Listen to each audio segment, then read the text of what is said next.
चलिए दोस्तों बात करते हैं एक और नए क्वेश्चन के बारे में। इस क्वेश्चन में एग्जामिनर ने कहा एक समबाहु त्रिभुज की एक भुजा की लंबाई 8 सेंटीमीटर है। त्रिभुज के परिवृत्त और अंतःवृत्त के बीच स्थित क्षेत्र का क्षेत्रफल क्या होगा, ये एग्जामिनर मुझसे पूछ रहा है। तो पहली बात तो आपको वृत्त के क्षेत्रफल के फॉर्मूले के बारे में पता होना चाहिए, वो होता है पाई आर स्क्वायर। तो पाई की वैल्यू आप 22/7 भी रख सकते हैं और 3.14 अप्रोक्स भी रख सकते हैं। ये दोनों वैल्यू जो होती है वो पाई की होती है। अब आपको इसके इसके वृत्त के क्षेत्रफल का फॉर्मूला पता लग गया। अब इस परिवृत्त और अंतःवृत्त की त्रिज्या निकालनी पड़ेगी।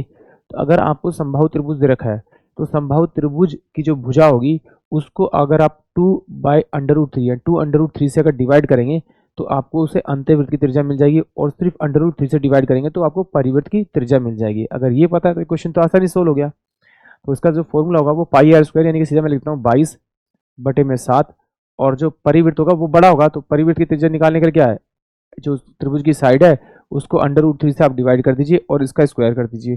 तो ये परिवृत्त की आपको क्षेत्रफल मिल जाएगा पाई आर स्क्वायर माइनस का सेम 22/7, और आर कितना होगा इसका, त्रिभुज की जो भुजा है उसको 2√3 से आप डिवाइड कर दीजिए तो आपको इसकी क्या मिल जाएगी, आपको भुजा मिल जाएगी, और उसका स्क्वायर करेंगे तो दोनों का क्षेत्रफल मिल जाएगा।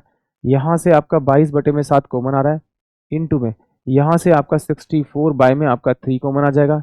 ये 1 माइनस का 1 बाय में आपका कितना हो जाएगा, आपका 4 हो जाएगा। सोल्व करेंगे तो ये 22/7 हो जाएगा, इनटू में 64 में आपका 3 हो जाएगा, इनटू में 3 में आपका 4 हो जाएगा। इससे ये कटेगा आपका और ये 16 हो जाएगा, 16 चौके 64, तो 16 दूनी 32 और 16 दूनी 32, 16 दूनी 32 और 16 दूनी 32, तो ये 352 बाय में कितना आ जाएगा, आपका 7 हो जाएगा।